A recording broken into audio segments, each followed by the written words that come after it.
फिर अब दादा उसके बाद जो है ना सोना और चांदी हाँ। वो अपनी रिकॉर्ड हाई सतह को टच कर गए हैं। बिल्कुल ठीक है, सोना पूरी दुनिया में महंगा हो पूरी रहा है। दुनिया में महंगा हो। जी दादा खबर आप बस जी, गुस्सा है किसी खबर पे?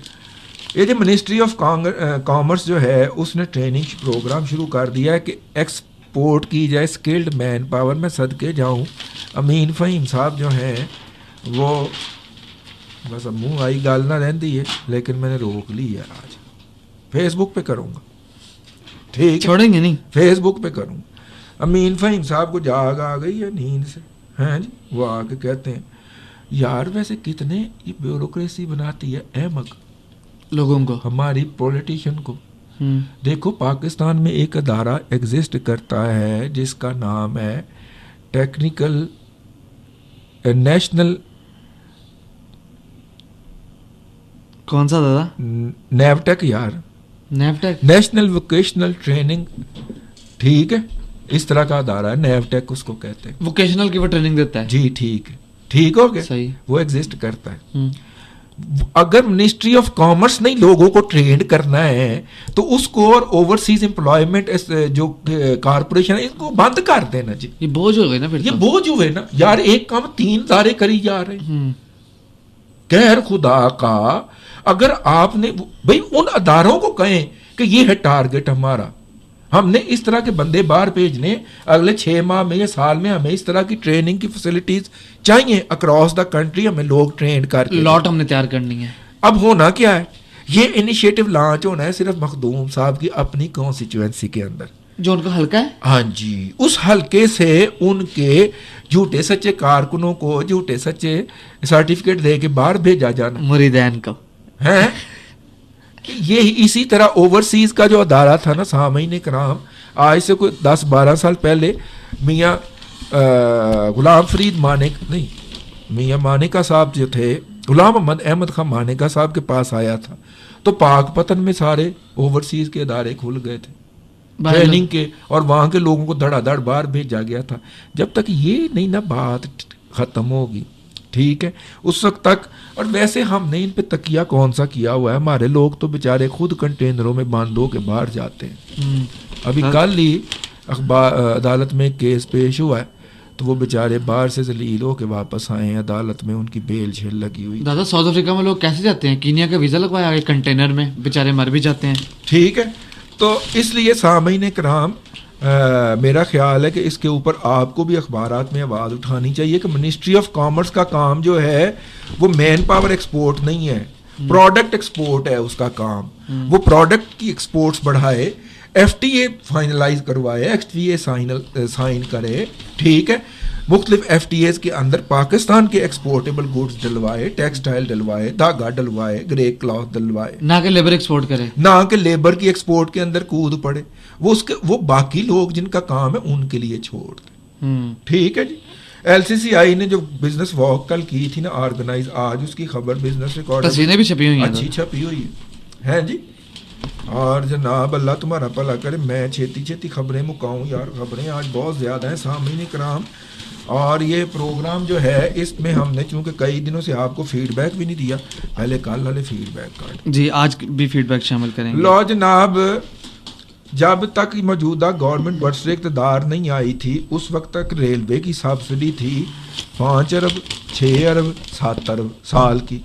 जैसे ही मौजूदा हुकूमत में कुर्बान जाऊँ सदके जाऊँ वारी वारी जाऊँ कि ना जाऊँ, जब से बरसर इक़्तिदार आई है पहले साल सब्सिडी दी है उन्होंने रेलवे को 18 अरब की, सुभान अल्लाह, ठीक है, 3 गुना।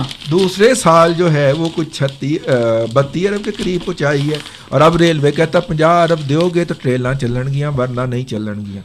लिहाजा ट्रेनें बंद हो गई हैं क्योंकि हुकूमत के पास उसको सब्सिडी देने के लिए 50 अरब रुपया नहीं है। दादा एक मशवरा दूं, ठीक है, हाँ, रियासत के पास इदारे होते हैं, हाँ, जैसा रेलवे इदारा है, PI इदारा है, हाँ, ऐसा करें इन इदारों को रियासत दे दें, फिर से इदारे चलेंगे।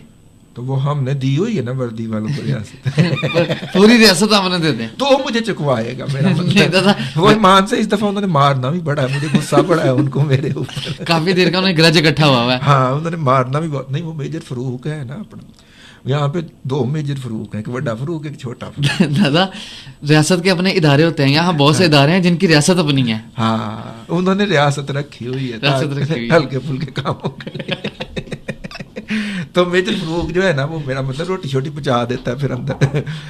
लो जनाब, एसपीपी ने, स्टेट बैंक ऑफ पाकिस्तान ने 200 अरब रुपए के बिड्स यानी उन्होंने मार्केट ट्रेजरी बिल ऑक्शन किए हैं। बेटा जी ये बड़ी इंडिकेशन होती है खौफनाक।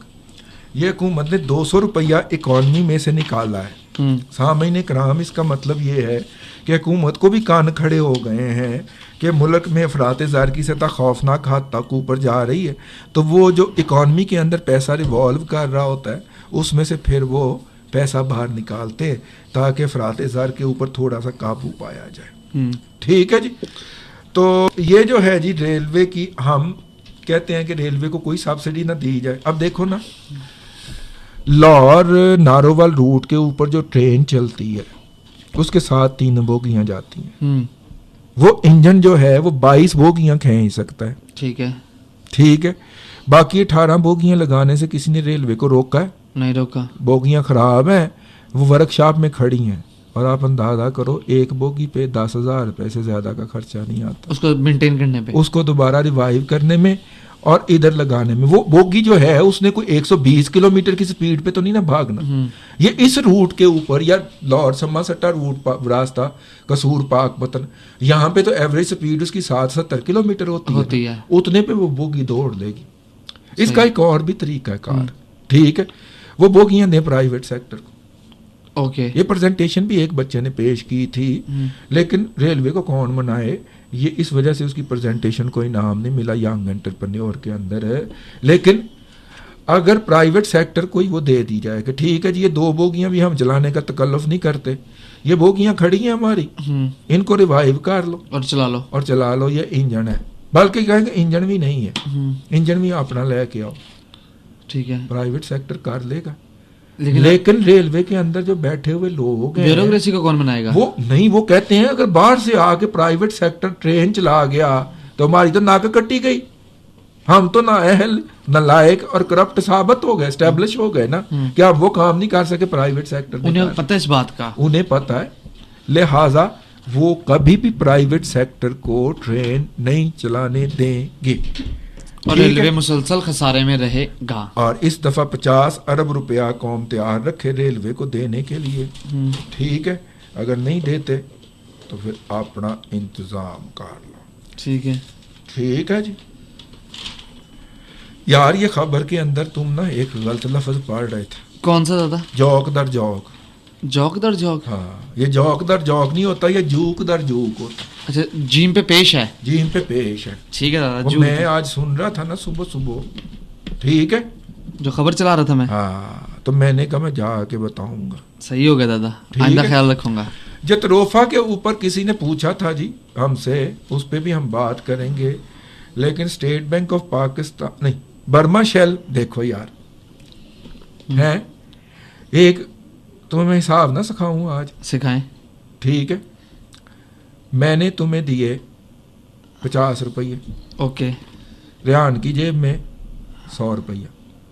रेहान की जेब में 100 रुपये? हाँ, ये क्या हिसाब है? मैंने तो तुम्हें 50 रुपये दिए हैं। रेहान की जेब में से 100 रुपया कैसे निकला है? दादा इल्म नजूम ही हो सकता है। ये कुछ जादू है, ये जादू चला है आज इधर। बर्मा शेल पाकिस्तान ने और सुई सदरन गैस कंपनी ने जो एग्रीमेंट है वो 6 महीने के लिए मजीद एक्सटेंड किया है। ओके। यानी वहां पे जो एलपीजी निकलनी है, ठीक है, एलपीजी है जी बर्मा शेल के उधर से, उस मुआहदे के अंदर 6 महीने में की उन्होंने तस्हीह की है। तो फायदा किसको हुआ है? जामशुरू joint venture Iqbal Z Ahmed को आया उनका फायदा हो गया। यानी अंदाजा करे सामईन कराम, मैं सदके जाऊं इस तरह के मुआहदों के, कि बर्मा शेल पाकिस्तान जो कि ब्रिटिश कंपनी है, ठीक है, नहीं British petroleum Pakistan, sorry British petroleum Pakistan जो है वो एक ब्रिटिश कंपनी है, उसका और सुई सदरन गैस कंपनी का एक मुआहदा था कि वो करेंगे, एक्सट्रैक्ट करेंगे एलपीजी। ठीक है, इन दोनों ने 6 माह की तस्हीह कर दी अपने मुआहदे में, और मुनाफा होगा जामशुरू जॉइंट वेंचर लिमिटेड को। दादा ये तो वही बात है यार, मेरा हाथ सही नहीं रोका। दादा ये बिल्कुल उसी तरह की सूरत हाल है 92 के वर्ल्ड कप में एक टीम ने दूसरी को हराया था, पाकिस्तान टूर्नामेंट के अंदर आ गया और आगे जीत भी गया फिर। हाँ ठीक है, ये उसी तरह के ये जादू का खेल होता है। ठीक है, इसकी डिटेल में नहीं जाते जी, आप भी इस बात को एंजॉय करें कि पाकिस्तान में कैसे कैसे ठीक है मौजूद हो जाते हैं, कैसे कैसे ड्रामे होते। अब इस खबर के ऊपर ना कुछ लोगों ने नाराज भी हो जाना है, इसलिए मैं डिटेल में नहीं गया। ठीक है दादा जल्दी करें, फीडबैक भी हमने पढ़ना है, टाइम थोड़ा है। आपने पढ़े लिखे ना है लोग कभी सुने? दादा सुने। कहाँ होते हैं दादा? अक्सर जगहों में पाए जाते हैं, इदारों में पाए जाते हैं, खासतौर पर यूनिवर्सिटियों के वाइस चांसलरशिप की जगह पे तो जरूर पाए जाते हैं। अच्छा दादा एक मिनट, खास तौर पे उस जगह पाए जाते हैं, मैं भी यही कहने लगा था जहाँ से अक्ल फूटती है, जैसे अक्ल का मंबा कहा जाता है यूनिवर्सिटीज को, बिल्कुल ठीक है। उसके सरबराहान बेअक्ल होते हैं। यानी अंदाजा करें, पंजाब यूनिवर्सिटी का वाइस चांसलर है, परसों एक म्यूजिकल नाइट में पाया जा रहा था। अच्छा यार तुम, मेरा मतलब है हेड ऑफ इंस्टीट्यूशन हो, तुमसे कुछ सोबेरिटी डिमांड की जाती है म्यूजिकल नाइट के अंदर जहाँ पे भंगड़ा हो रहा है, हल्ला गुल्ला हो रहा है, तुम वहां पे खे खाने गए हुए, तुम्हारा इमेज तो जरा सोबर किस्म का होना चाहिए। समझ गए हो ना मेरी बात? अब स्टूडेंट को मैनर्स सिखाते हैं, स्टूडेंट को मैनर्स तुमने सिखाने हैं ना। तो अगर तुम वहां पे गले में दुपट्टे डाल के भंगड़े डालने वालियों के दरमियान में बैठे होगे और टेंट चमका के वहां पे गाने सुन रहे होगे हैं, तो यार बच्चों को आप कल को क्या दोगे? और अगर कोई बच्चे क्या सोबेरिटी की तालीम? और दादा बच्चे गलती अगर करेंगे किसी भी किस्म की, चाहे वो इखलाकी है या किसी किस्म की, तो आप उन्हें किस मुंह से रोकेंगे? ये अमीर जामिया हैं जी हमारे पंजाब के, ठीक है, पंजाब यूनिवर्सिटी के, जो एशिया की सबसे पुरानी यूनिवर्सिटियों में शामिल है और पाकिस्तान की सबसे बड़ी यूनिवर्सिटी है। तो इसलिए बस इतना ही यार, दिल दुखा उस दिन उनको वहां पे देख के, मतलब नहीं होना चाहिए, ठीक है ना। अब तुम मेरे ऊपर ना आज ही के दादाजी आप वहां पे क्या कर रहे थे मुझे भी वहां से खबर ही मिली, ठीक है, कि वो वहां पे पाए जा रहे हैं। अच्छा अगली बात मैं ये कहने लगा था अब पहले पकड़ लेते हैं, मैं पहले ही कहने का मैं डिस्काउंट कर दूं। वाइस चांसलर्स की मीटिंग हो रही है जी आज, और हायर एजुकेशन कमीशन के इशू के ऊपर। देखिए अब मसला ये है कि हायर एजुकेशन कमीशन जो है वो हुकूमत उसको समझती है एक लायबिलिटी। वो कहती है कि अगर सूबों ने तालीम अपने पास ले ली है तो फिर इसका भी बर्डन उठाएं। सूबे जो हैं वो कहते हैं मीठा मीठा हिप हिप कौड़ा कौड़ा थू थू, कि हायर एजुकेशन कमीशन ने जो रिसर्च के प्रोग्राम शुरू किए हैं वो तो हमने फाइनेंस नहीं करने, ठीक है, वो तो फेडरल गवर्नमेंट ही करे, या जो लोगों को बाहर भेजा है या भेजना है। हाँ, जो इसके तहत इमदाद आनी है वो हमारा डिवाइन राइट है, ठीक है। अब जब सूबे ये कहते हैं तो फेडरल गवर्नमेंट जो है वो फिर तप गई, उसने कहा जी ठीक है, अगर वो आपका डिवाइन राइट है तो एनू ही संभालो। दादा वैसे एक बात, इसमें नुकसान ये होगा कि अगर फर्ज करें इसको आप डिवॉल्व कर देते हैं जी, ठीक है, आज़ाद कश्मीर की हुकूमत जो है वो एक बिल पास कर देती, क्या भला, क्या कि वो कहती जी हमारा हायर एजुकेशन कमीशन अपना है, हम 14 साल की एजुकेशन के बाद PhD की डिग्री दे रहे हैं, पोट लो जो पुटना है। ओहो, ठीक है, ठीक है, आपने 20 साल की एजुकेशन के बाद PhD की डिग्री दी, 18 साल की एजुकेशन के बाद MPhil की डिग्री दी, उन्होंने कहा जी 14 साल की तालीम के बाद PhD की डिग्री हो गई, कर लो जो होता है। जामशोर यूनिवर्सिटी उठती है, कहती है इससे बड़ा फजूल काम तो कोई है ही नहीं कि 14 साल, हम 10 साल की तालीम के बाद जी PhD की डिग्री देंगे, आ जाओ इधर। झगड़ा पड़ जाएगा पूरे मुल्क में, पूरे मुल्क में जो, और पूरी दुनिया को हम कोई शक्ल ही नहीं दिखा सकते। दादा वो सारा जो स्टैंडर्ड बना हुआ है वो कोलैप्स कर जाएगा। कौमी सतह पे हायर एजुकेशन के स्टैंडर्ड जो हैं वो एक तरह के होते हैं और होने चाहिए, ठीक है, खास तौर पे उस सूरत में जब हमने पढ़ी लिखी मैन पावर एक्सपोर्ट करनी है। हमारे डॉक्टर ने बाहर जाना है, हमारे इंजीनियर ने बाहर जाना है, हमारे उस्ताद ने बाहर जाना है, नर्सिंग स्टाफ में से बाहर जाती हैं हमारी खवातीन, उन्होंने जाके बाहर पढ़ाना है। टेक्निकल HEC को हुआ क्या है, मैं कोई तारीफ नहीं कर रहा, HEC जो है ना वो फेडरल गवर्नमेंट उसको एक लायबिलिटी समझती है। वो कहती है जी अगर सूबों ने एजुकेशन ले ली है तो HEC के प्रोग्राम, हमारे पास बजट नहीं है, HEC के प्रोग्राम जो है वो सूबे फाइनेंस करें। अच्छा, ठीक है, सूबे कहते हैं जी हमने तो नहीं करने, वो कहते हैं ठीक है इसको खत्म करो। दादा भी तो खराबा मच जाएगा बहुत। खराबा मच गया यार, आपस की बात है मौजूदा हुकूमत ने और शोबों में काट खराबे मचाए। अगली दादा मैं आज से 4 साल पहले HSC का बजट जो था वो कोई 88 अरब से ज्यादा का था, और स्टूडेंट स्कॉलरशिप हाय हाय हाय हाय, धड़ाधड़ बढ़ जा रहे थे। दिल दुखा दिया तुमने, इसलिए मैं इस पे मजीद बात नहीं करता, मुझे रोना आ जाएगा इसके ऊपर।